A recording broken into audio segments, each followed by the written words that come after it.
Rocks on MUZKAST Experience. Aaron, Dave, Patrick. Hey, Dave, Pete. Oh, just on time. Right on, brother. Today, Aaron, all the way from Georgia. I've been learning my Southern by listening to these guys. I'm working on it, brothers and sisters. It's the band Crimson Overtone. Yeah, there's a studio audience.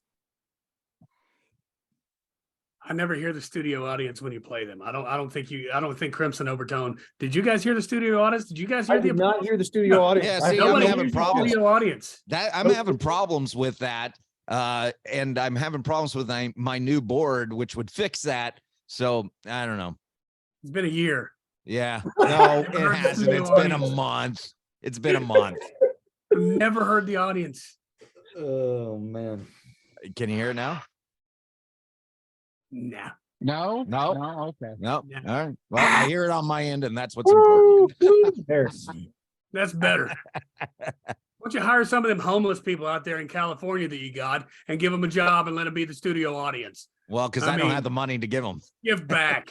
I give it all to Gavin Newsom, so I have nothing left. Nice. He's supposed to disseminate it amongst the people. Yeah. So how you doing, Crimson Overtone? How you doing? Well, All right. Good. Crimson Rock and roll. Overtone. I'm to avoid everybody, the normal mess that we go through when we ask people to introduce themselves. I'm just going to go along the line. We have Christina. Hi, Christina. You're the lead singer. That's me. And do you play any instruments as well? I play a lot of instruments, but in the band, I just sing. Just sing. What kind of instruments do you? I play tambourine, cowbell, and triangle. So I'm multi-versed. I majored in trumpet in college, and I had a secondary in piano. Oh wow. Is there a lot of call for trumpet in metal? Not will so be. much. It could be. You got to hit up She plays more. guitar too. What's that? She plays guitar too. Yes, I Oh, do. see, you're being humble. Well, you could double in a ska band, I'm for sure. And I'm going around my screen. So to my left is Alex. No, not Alex. Rob, correct? No, Yes. Rob's on the bottom. I'm horrible with names. Help me Evan. out. Evan, Evan. thank you. Yeah. Evan. that's me. You were the first to the show today. Thank you. Yeah. Welcome. I see. I should have remembered your name. I remembered everybody else's, but And- In the What middle has there, to we have work? Alex. well, wait, I want to go back to Evan. You're okay. you're the lead guitar guy. Am I assuming correctly? The main guitar guy. The main There's a lot guitar of people that play way better lead guitar than me, but I do love playing my guitar and I like to make lots of noise with it. So that's me. Awesome. And then we got Alex. Alex, now see, I'm guessing at instruments. Alex, I'm going to guess you're a drummer. Amen. Oh, look at that. I can always spot the drummers. And Rob, that would probably make you bass. Yes. See, call me Sherlock Holmes, brother. But let him be humble. He's playing the 7-string now. Are you really? Yeah, getting into it a little bit, adding some heavier sounds to some new music we got coming. That's awesome. I mean, one of my favorite bass-based bands is like Korn. Wow. They Yeah, do a lot absolutely. of 7-string and 8-string and all that sort of stuff, don't they? Yeah. Yes. Love their stuff. Yeah. Love a good bass line. I mean, you can, I don't want to throw out all the other ingredients, but if you start with a good bass line, you have a good base to start off of, right? A good Yep. foundation. Am I right? I'm talking to the other members in the band. I know you already think that, Rob.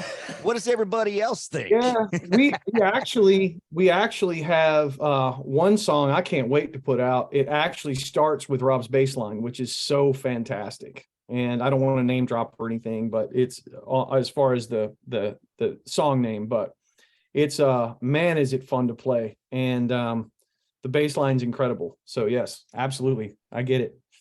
Well, speaking of fun to play, isn't that the best? I mean, as a guitar player, when you have a song that's actually enjoyable to play, because like we went to see the movie about Rush, the band Rush. And I was telling Aaron, oh, watch Alex Lifeson play.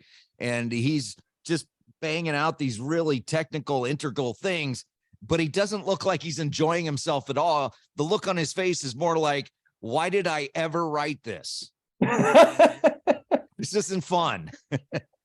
So isn't it a lot more fun to play something, or I mean, isn't it a lot more enjoyable to play something that's kind of maybe a little easier and just fun to play with? Yeah, I would like to get more technical, but man, I enjoy a good groove. And when we can get into a good groove, I just have a ball. And it's fun bouncing around stage and being able to, if it's simple enough, you can actually bounce around stage and play the right notes at the same time. That's cool. You guys play the right notes when you're on stage? Holy crap, you guys are daggone. Wow. Maybe you could teach Wow. Patrick a thing or two. I'm just singing up there. I don't pick up an instrument anymore. So it's my other guys playing the right notes. We're gonna have to try that. It can be fun. Note to self. Speaking of writing, Today, write notes. yeah. Speaking of writing, how does that all start? Christina, you started, or who starts writing the songs? It depends on the day. Evan and I do a lot of the primary lyrical writing. And then Evan or Rob, someone will put a groove to it, sometimes Alex. And it's really truly a unified project. There's not a single song that anybody has single-handedly written. We all play a hand in it. It's just each of us has something we bring to the table. Now you got like classical and operatic training. Is that what I read? Yes. I went to school for music before I switched over and got my degree in education. So are you a teacher now, or is that... Yep. I spend my day with fifth graders. I'm sorry. No, no, you know what? I truly believe that teachers are of course, a necessary resource, but we don't pay you guys nearly enough to deal not with the kids, but with the parents. You don't have to agree. That's just my emotion, my feeling.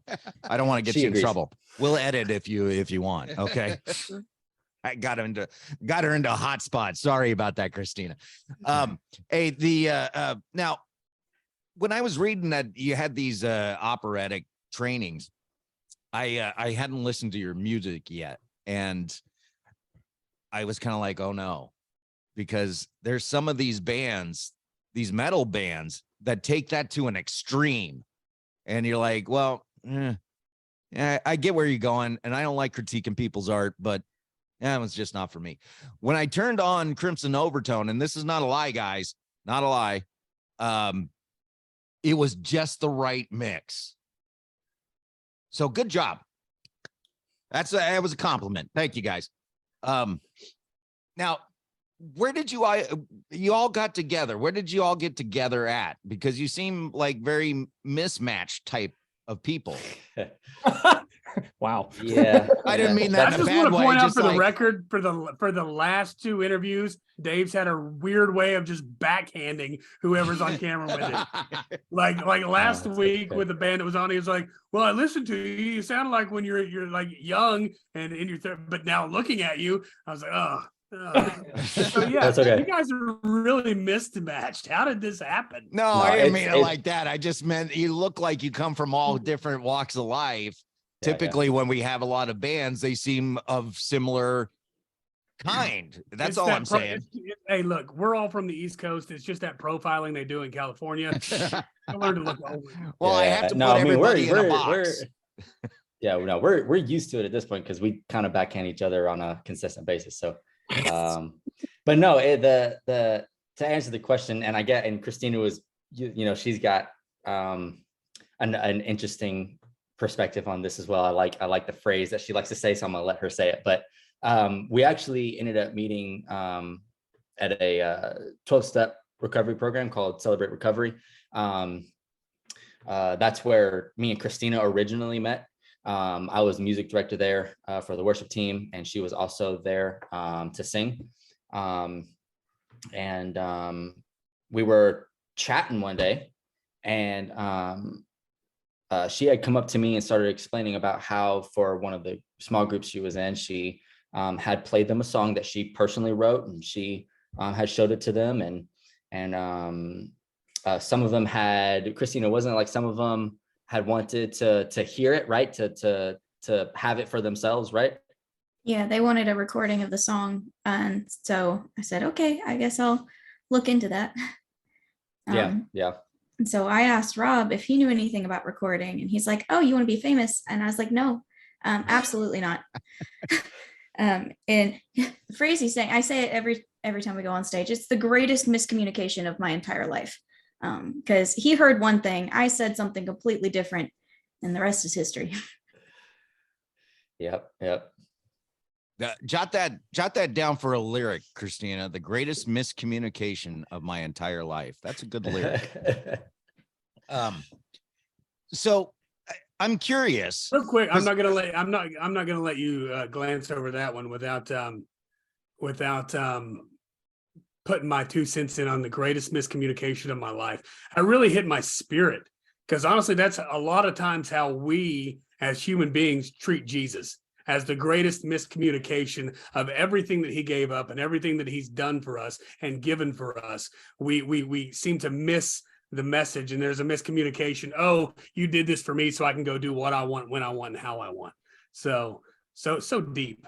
All right, I'm done. That's the smartest. No, that's very interesting, because that's how human nature works. If I give you this, then I would expect this in return, right? Yeah, 100%. And so, I mean, now we're on this. That's very profound. You touched my soul there. Stop Jot it. it down, Christina. God's talking to you. It's gold right there, man. All right. I'm interested though, because I hear Celebrate Recovery an awful lot, especially since we started doing this show. What is the difference between Celebrate Recovery and, say, any other 12-step program? I don't know if anyone else wants to take this, but I know for me, I wasn't going in there for substance abuse. A lot of the 12-step programs out there are for specific, alcohol or narcotics or something really specific. But I was in recovery for to help deal with some of the trauma that I'd experienced previously. And there's not a lot of groups for that, and especially not a lot of Christ-centered groups for that specific issue. So being able to go into a recovery program that has a designated section or designated group for that, for recovering from trauma and the ways that it affects us, that's one of the biggest differences, because 2/3 of people in recovery aren't in recovery for substance abuse. And those who are, a lot of times that's not actually the issue that they're dealing with. That's just a symptom of it. So being in a place where you can go deeper than just, you're not just your addiction, and you're not just your drug of choice. You are a person who struggles, but can be redeemed and identified in Christ instead of in whatever it is that you're struggling with. Okay, that kind of pretty much explains it. I mean, it's more than just where the others are focusing on maybe substance abuse. This is kind of like everything, right? It's a safe space to go, if I'll use my California language. It's a legitimate safe space. It's not like a pseudo thing where, I mean, you can go there and you're safe because you're now in the presence of the one who made you. You know what I mean? There's no safer place to be than that. And to be exposed to, the way that he thinks about you and the way that he feels about you. And there's a group of people around you that are in similar circumstances that have experienced that at different levels. And so now, not only you in his presence, you're in the presence of that community. It's excellent. That's the real safe space. And it is very helpful. I've been through some things, not necessarily that I needed to head to a 12-step for any reason, or not needed, maybe wanted, but it's very therapeutic to be around like-minded people, even though that you're all going through your own struggles. Would you agree? Yeah. One more thing I'd say is I think what we put our faith on is also very important. If you go to AA, NA, SA, other ones, they just want you to hold on to a higher power for what you believe. But if my higher power is not really a reality, a higher power is just something in my head, then there's nothing there, So that's the cool thing about Christ. He's real. So at least I'm putting my faith in something real that can actually help me. So I agree. I went to some NA meetings with a friend of mine back in the 90s. And I by the way, I want to say I'm not speaking anything negative about any of those programs at all, because they all serve their purpose, and it's a get in where you fit in, I feel, sort of thing. What you're saying to me here, Alex, is where AA and NA is maybe a little more generic, where Celebrate Recovery is clearly based in the Bible, based in Christ. That's the higher power. that's right. Well, Okay. Dave, like where I used to work as a peer support counselor in addiction homes, and where we as a band, we spent a lot of time in like the Celebrate Recoveries. Honestly, the biggest issue that I have with the 12-step programs and things like that, and my issue is very biblical. They go in and, hi, my name is so and so, and I'm an alcoholic, or I'm a drug addict, or I'm a porn addict, or whatever. God never put that label on us. So that, I mean, in that sense, you're just identifying with a lie by opening yourself up that way. And so you're already starting your journey to, and they call it recovery. Now there are steps to go through to get out of that mindset, but by his stripes, we are healed, we are recovered, we are set free. So Amen. when we start out in these meetings, hi, my name's Patrick, and I'm an alcoholic, drug addict, and an abuser of all sorts. I'm already putting myself behind the 8 ball in a certain sense. Now, when we can go into a Celebrate Recovery place, again, like where people are like-minded, and I think like next month we're playing a Celebrate Recovery, and I don't go in with the mindset of you're an addict and you might be struggling, but there's nowhere in the world that I would ever want to go into an atmosphere where people are struggling and then point out the fact that they're struggling, that they're hurting.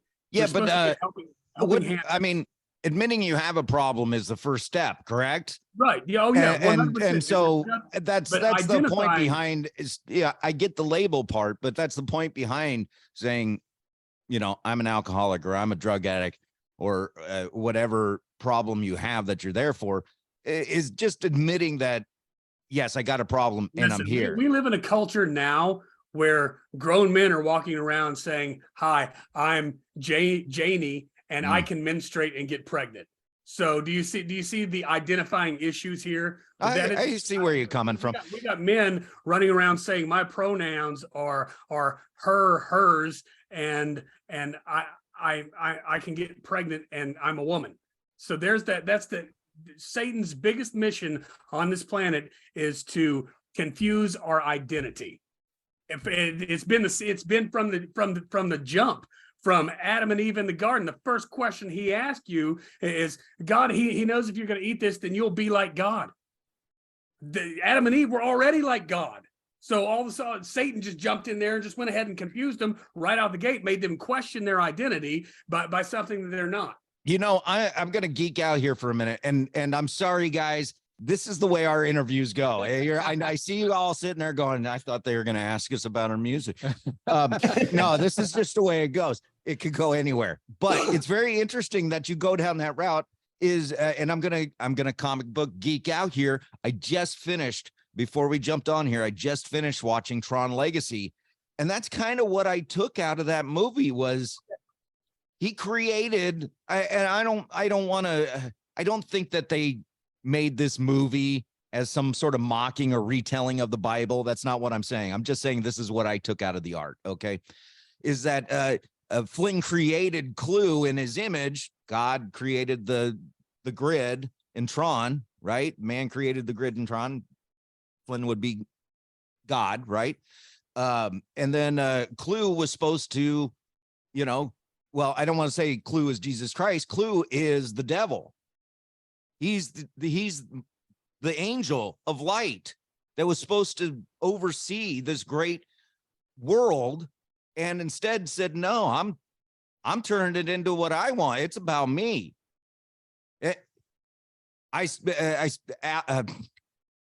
Help me out. Evan, I saw you throw your hands up. Do you agree? I do, and it's funny because so many Hollywood movies, TV series, whatever, it's very entertaining to me. If you look at the Matrix, if you look at not so much Star Trek, but more Star Wars, there's always this. People are ingrained with the knowledge of good and evil, and you can see it in the movies. So Hollywood lives a certain way, and they do make it all about themselves. But then when they produce these movies, you see the same story of what the scripture clearly identifies as the creator and the battle of good versus evil, and how that plays out, and the power that comes through the knowledge of the creator.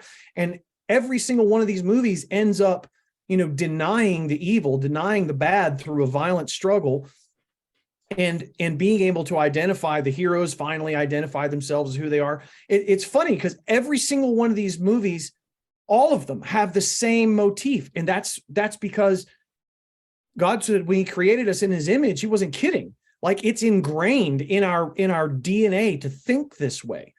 And it just blows my mind every time I hear these similarities with movies or stories. They all imitate the creator and the devil and the savior and the people that are stuck in the middle and which side they go to. It's fascinating to me, because then you compare that to how the Hollywood stars that are making these movies that touch our lives in certain ways, they go live as many of them go live as though they were working for the devil. You know what I mean? What, And Tom it's Hanks just being like a pedophile? What? I didn't say that out loud. it's crazy. It's like, guys, you Allegedly.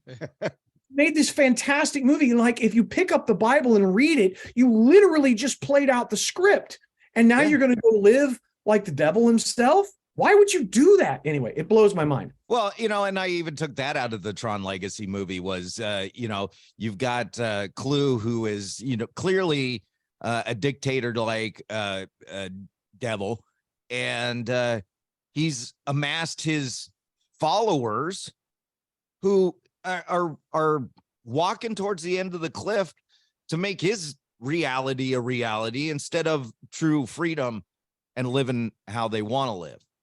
Okay, music, lyric, idea. You just hit it. Like, mark this down, Christina. Devil's followers are expendable. When we listen to the lies of the devil, we become expendable. We no longer have value, because we are simply stepping stools to his own arrogance. Hold on, slow down. I can't write that fast. I see a Don't worry about plagiarism lawsuit in the future. Yeah. No, it's all good, man. That's free. Patrick, we'll compare notes in Chattanooga. There you go. Sounds good. Hey, we're going to take a break here, but we're going to play the song Twisted. Anybody want to talk about the song real quick before we Give us a rundown on Twisted. yeah. I'll let Evan take that one. He actually wrote the lyrics for that. Yeah. So Twisted came from a place when everything was falling apart at the beginning of, I guess, 2019. And all of a sudden the news was filled with the insanity of over control of the government, the quote unquote left wing is going nuts. There's riots, there's burning, all in the name of, we're just expressing ourselves in peaceful protest bullcrap. Anyway, it stuff made me mad. And it was in Dave's terms, you're in a safe place, so you don't have to pull your punches. Let her rip. okay, Let her rip. So anyway, it just infuriated me. And if you looked at the way that the government was handling everything, I mean, it's just completely antithetical to common sense, to ethical and moral values. And I was just mad. And to me, God's word is the ultimate. I mean, his word is bigger and better. Even if we don't understand it, it's still right. and it's more right than any emotion that or any thought that we can come up with, right? And so I wrote Twisted about that. And if you catch the imagery in the first part of it, you know, I don't know if you heard the oh bit, right? Mm-hmm. Well, that's kind of a playback to my wife's favorite movie, which is The Wizard of Oz. And you look at the Wicked Witch of the West, her minions are sitting there just blindly following her, stupidly following her, again, as a stepping stool to to the Wicked Witch of the West's own ends, right? And I just it was my version of lambasting the idiots. Well, and isn't it interesting also in The Wizard of Oz, when the Wicked Witch is defeated, the minions experience freedom and look like they enjoy it. Yeah, it's weird. Funny how that works. I'm just saying. Pelosi's first role in a movie. She's old enough. Yeah. All right, let's do it right here. What's the song again? Twisted. Twisted on Rock Salt MUZKAST Experience from Crimson Overtone. Rock Salt MUZKAST Experience. Aaron, David, Patrick. And Crimson Overtone. I won't even let the studio audience in on this one because nobody can hear them. I can hear them, and that's what counts. I wonder how long you've been pushing that button where the audience has never just come through. They always come through. It's just been the last couple of weeks. It's been since 23 started, actually. Hey, we were just talking about Celebrate Recovery. You're going to do something cool with Tricord in the spring, starting in April. What cities are you hitting on this mini tour or whatever you want to call it, this run? So I know that, like I mentioned before already, first show is April 22nd. That'll be in the great state of Arkansas. That'll be fun up there. And then I'm not 100% in my brain about what the order of each city is, but I know that we will be hitting Jacksonville on the tour as well. And then we'll be doing some local stuff around Atlanta, North Georgia. But I think Christina or any one of my other bandmates, I guess, I don't know why I'm pinpointing her. Sorry. She's usually just the intelligent one of the group. I think that Arkansas and Jacksonville is the only out of state shows, right? Right. We have some tentative dates out of state. But right now, most everything is in Georgia. Well, that's cool. So, Christina, it sounds like I'm trying to think of the right way to say this, Patrick, so I don't come off insulting again. But it seems like you got a lot on your plate with this band. You know, it sounds like you're kind of the scheduler and keeping everybody's, you know, schedule in line. And is that the way it is, or is that just me? Depends on the day. We do work with Evan's wife, helps a lot with some of the scheduling and that sort of stuff. We tag team to try to make this band successful, not just with our music, but successful with all our legalities in place. Gotcha. I got to say, props to Christina. If you guys have seen any of the social media stuff, that's all her. All of the funny clips, all of that stuff, she does all of that. And it's the stuff that I see is fantastic. I don't have any social media personally, just because I got too much else going on. But you mean you got a real life? No, I have a job. No offense to anybody else on the screen here. I'm making a joke. A real life would be able to sit back and enjoy social media.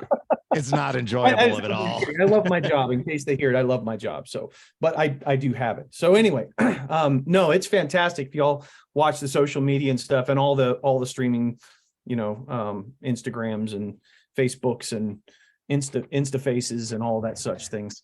It's bookograms, whatever. We're all in all of them, and she does an amazing job with that. And I couldn't do it. I mean, there's no way. I'm totally with you, because I hate social media, but it's so addicting to me, you know? And so I try to wean myself off of it. And then It's just even doing things like reposting memes or something like that just to get somebody's attention that could be a full-time job in itself, right, Christina? Listen, Oh, listen. yes. So first of all, I started when we first all got together and we're figuring out the social media stuff.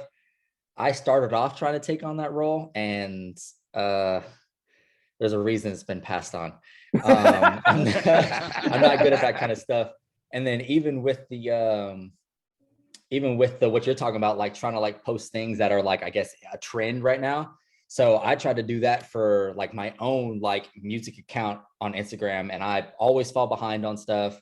I'm not up to date on trends. I don't get the algorithm. Christina's figured out the algorithm, which I'm like, you know what, more power to you. You can do that. I will sit back and just enjoy playing my music. And even all the like, sometimes me and Evan and Alex will sit there and we'll talk about all the things that we don't have to deal with because of what Christina and our manager Missy, because of what they do. Like Missy does, like everything that she does is pretty much like that manager role.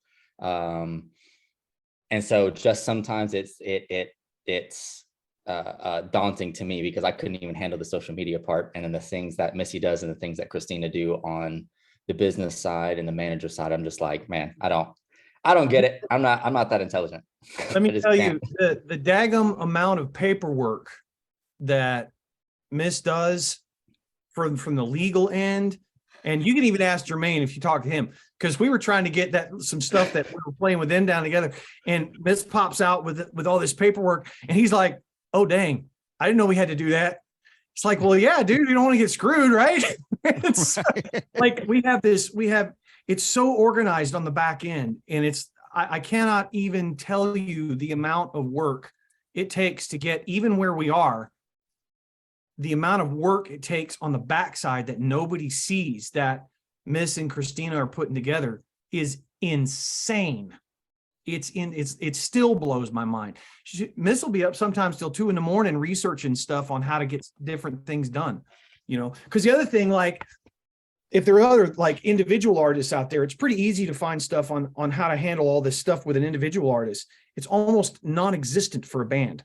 Like there's nothing on how to make a band work these days, just because the way the industry is. And so Miss has done all this research, and we have piles of paper, and it's unbelievable. Yeah. And Alex is down here like, man, I'm just here to play the drums, man. Hey, Alex, how did you join the band? How did you get involved in Crimson Overtone? Well, like it was mentioned before, we all met at a recovery group. So me and Christina were sharing parts in a mini worship band in one of the Celebrate recoveries. And one day she just came up to me and asked me, "Hey, do you want to play in a metal band?" And of course, I mean, I come from a background of metal, hard rock, death metal, all that kind of stuff. So I was really excited. I was a little bit weirded out, but I was really excited. And we kept on communicating, met the rest of the band, and the rest is history. So, and I don't want to round circle everything. So I'm not leaving you out here, Rob, but how many of you were Christian when you entered Celebrate Recovery? Everybody? Mm-hmm. Everybody. Okay. Yeah. I was just curious if anybody was like, kind of stumbled into it and went, "Oh, hey, this is for me." But that does happen, right? Oh, yeah. Okay. Yeah. All right. Yeah. So how much of Celebrate Recovery bleeds into your songwriting? I would say a lot of it. When we sit down to write songs, or especially when it comes to albums and EPs, we sit down and we write the story first. And we know that as a band, we've often said our mission statement is to bring a message of unapologetic redemption for all people. It's not, so it's not just something you go and you participate in and then you're all better. Like, you don't ever get fully fixed on this side of heaven. Recovery is a lifelong endeavor. and healing is a lifelong endeavor. And until we meet Jesus, we're never going to be on the other side of that. So he's our lifeline. He is vital to our survival on this side of heaven. And that bleeds into everything we do. Our EP Assimilation that we released last year, and you've heard some of that music already, came from that story. We knew we wanted to tell the story of our journey through recovery on a broad level, starting from the complete depravity of Twisted, hitting rock bottom in Utopia, finding hope through unbelief, and starting the recovery process, severing the things that hold us down with Severed, and ending with a resilient war cry where we have been called. Now that we have been healed, our job is to go back into the battlefield and bring that same hope to others. So the whole thing is a story of recovery. And that's what we do in all of our music. When I was listening, I think it was Twisted that I was listening to, and I looked at the cover art of the hand. It was, am I talking about the right song? Twisted, that's the cover art. Yes. The hand with the heart and the brain tied to different strings, like a marionette type of thing. And I mean, clearly it's not any hidden meaning or anything like that, but I found it really interesting artwork because, number one, it can say absolutely a different thing to every single person, but also, I mean, that's really kind of how we're wired also as human beings, isn't it? I mean, everything's tied to something bigger. So where did the artwork manifest itself? Where did that idea come from? We were tossing around names, really throwing around different ideas, different possibilities for what we were going to call this thing. We knew the story, we had the songs. It just came down to how are we going to portray that. So we finally decided on the idea of assimilation. And I was going through and putting together some different concept pieces for the band to vote on. And I saw this image as I was looking through references of the marionette idea. And I loved the concept of, you know, our mind and our heart, though they are meant to be connected and work in unison, a lot of times they work separately from each other. But, you know, from the perspective of Christ, when Christ is the one who's controlling all that, it's going to work better. But when we try to control our own emotions, when we try to handle our own stuff, it never goes quite that well. And it's not really that deep. Part of it's just, it looked really cool and I thought it was fun. But there's also that kind of, there is the concept of, you know, who are you going to let control your heart? Who are you going to let control your mind? Is it going to be you? Is it going to be God? Or is it going to be something else? Because it's going to be something. Right. I just found it like really deep on the level, like I said before, of it really, anybody that looks at that could take something completely different out of it based on their own life experiences. That's what I thought was really cool about it. So whoever came up with the artwork, Christina, good job. quintessential artist. Oh, it's essential artist. All right. Credit where credit's due. Oh, no, he was saying- Quintessential. Yeah, I made Quintessential the artwork for the album. Yes. Oh, you're a quintessential artist. Correct. All right, cool. Now I want to geek out on some gear for a minute. And Patrick, I know you'll probably be into this. Rob, I want to talk about your 7 strings and what kind of gear you're running. Okay, so honestly, in regards of strings specifically, I haven't really landed on a specific that I like. I think what I'm running on my bass right now I have a Music Man Stingray bass, 4-string. I love it. Sounds, the tones that you can get out of just Music Man in general is just a fantastic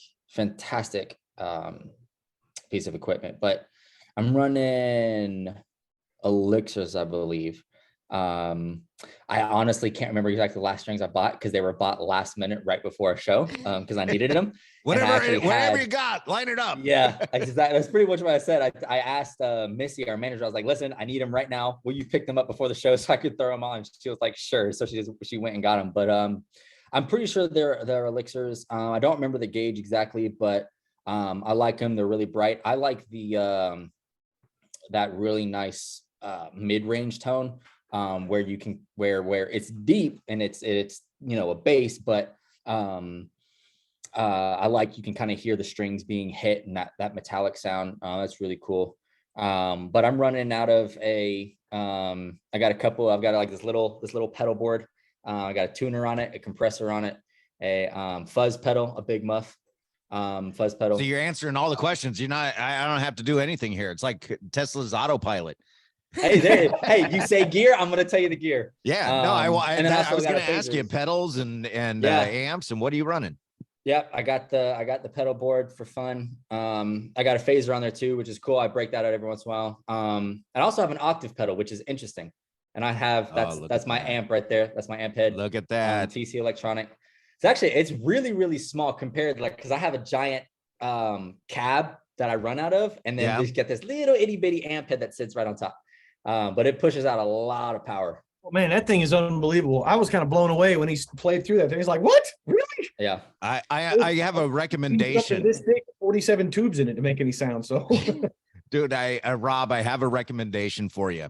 Check out the Dunlap Hendrix Experience pedals. There's 4 of them. I have them. I ran my guitar through them, and yeah, they're cool to play with and everything. I ran my bass through them and fell in love. Mm-hmm. Yeah. Okay. Check them out. I'll before you guys get off the line, I'll show you what I got. Dunlop, the Hendrix Experience pedals. They're awesome. Excellent. And Alex, not to neglect the drummer, I truly am interested. How did you get into drumming? And I mean, was it a particular drummer that inspired you? I'm originally from Mexico. When I was 11, we moved to Miami, Florida. And you know, in Mexico, it's a lot of Catholic, and you know, so we were like the only Protestants, and you know, church was very settled, whatever. When we got here, I got exposed to American Christianity, which is a little bit more open, of course. And one time, my dad took me to a Pentecostal church, and there was a young drummer and this big drum set, and he was playing his heart out with passion and intensity and praising God. And I was like, that's what I want to do. So from that moment on, you know, they got me a really cheap drum set. It was like a really, I don't know, it's really beat up 3-piece, I think. And I played the heck out of it. And then eventually my dad bought me like a big, nice double bass drum set. And, oh, nice. It's been on and off since then. You know, it's definitely love it. Love it. So. You know, I'm so glad that you said you were inspired by the church instead of Ricky Rocket. Well, I follow him on YouTube, but yeah, I mean, I follow a lot of drummers, Christian and non-Christian, but yes, definitely. Yeah. Yeah. Well, there's some great drummers out there. I mean, some of the greatest drummers, Neil Peart, great drummer. I know you like Aaron. You like Aaron Smith from the 77. Aaron Smith of the 77s. You also like Robert Sweet. Yes. Just because he turns his drum sideways so you can see what he's doing. And yes, there's some great drummers that really, I mean, they're in the pantheon of great drummers, but when people talk about bands, that's not usually who they're talking about, unless it's Motley Crue. Portnoy. Yeah, some drummers are known because of their, I don't know, visual. You know, you mentioned Robert Sweet, the visual timekeeper. You know, when he plays, he goes all in, and you know, physically. And yeah, Motley Crue definitely with the spinning drum set and everything. You know, very unique. But then there's some really technicals. You mentioned Rush, of course, The Police, Stuart Copeland. Right. I gotta interrupt you because I'm missing one of my favorite drummers of all time, Keith Moon. I mean, yeah, when you can actually hear, this is the way I feel, when you can actually hear that he's no longer on the drum kit and it's someone else, I go, wow, that's a great drummer. Mm-hmm. Yeah, and I will mention one more that I really like to follow. His name is Todd Zuckerman for Styx. Oh, okay. He is amazing. He has this beautiful balance of musicality. He doesn't overplay. He doesn't underplay. technical. He's amazing. I really, really like him. Awesome. I know we probably seen him because we saw Sticks with who did we see them with? Kiss, didn't we? Or no? No, you were on. Oh, that was I've- someone else. yes. Sorry, I took someone else on that date, Aaron. But no, I've seen Sticks several times, and I think it was a Chuck Panazzo that was the drummer. Was it Chuck or was he the bass player? I forget. It's one of the Panazzo brothers, but I've seen Sticks with the original members, and I've seen them without, and that's a band that keeps getting better and better. And even though there's only a couple of members left, I really hope they keep going on. Maybe when they grow up, they'll be called Branches. Wow. Ouch. Oh, there he is. All right. Well, Hey, go ahead. no, please go. I was just gonna say, I as we end this, get towards the end, appreciate your time. How can people, our listeners, the few they are. No, that's not true. That's right. How can they follow Crimson Overtone? I like to say where you are, we are. If you're on Facebook, we're there. Instagram, we're there. TikTok, we got it. Twitter, we kind of got it. Instagram post to Twitter for us, but we're there. We are in all the places as Crimson Overtone or Crimson Overtone Band. But generally, you search Crimson Overtone and we should pop up. Am I forgetting? Oh, YouTube, we're there. Yep. And Small but mighty. crimsonovertone.com. Yes, crimsonovertone.com. Get out, see the shows. You're playing shows. What's the next 3 shows you got coming up? Indiana, March 4th. We'll be in Indiana with Claim the Day. And then I believe right after that will be the start of the spring tour. So that April 22nd in Arkansas. Oh, and let's not forget, apparently we got an invitation to play in Chattanooga. So we'll see how that goes. But yeah, those are the soonest ones coming up, going into March and then going into springtime. And the end of February, you have a new single coming out. Christina, what's the title of the song again? Coffin Black. Coffin Black, the love song. No, Just in time for Valentine's Day, she said. Yeah, the end of February, that'll be out. And again, if you're listening, a regular listen, we'll probably have it on here for you guys on the podcast. Hopefully they'll like us enough to send it to me after this interview. Some do, So, some don't. Yeah, and so, but it was great having you on. Get out there, buy some merch. Go see this band, Crimson Overtone. It's the Rock Salt MUZKAST experience. Thanks, guys. Thank you. Thank you. Rock Salt MUZKAST experience. Hey, Dave Patrick. You told me to shut up. Oh, you let me down again, brother. I know. I'm like an elevator. I know nobody else could hear that, but I could. So Crimson Overtone. Crimson Overtone. We asked them to stay for one more break because we were having such great conversation with these guys and ladies that we wanted you to stick around to be our friends. And another person we wrangled into being our friend is Jermaine from Tricord. He's on the line as well. What's up, guys? What's up, my brother? One question that I really wanted to ask of you, Christina, because you have this classical training and this opera training, right? You have opera training too, right? Yes. Okay. I'm very impressed by people that can do that because I can't even sing at all. But at what point do you bring that to the table? I mean, if I was trained in all these things, it always astounds me when I come across rock stars, and I'm going to use like Timothy Gaines, for example, where he was a great bass player in Stryper, but he doesn't really care for rock music of that kind.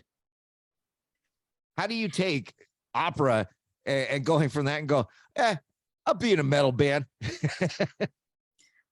In a lot of the same way that I joined the band in the first place, I never anticipated to do metal ever.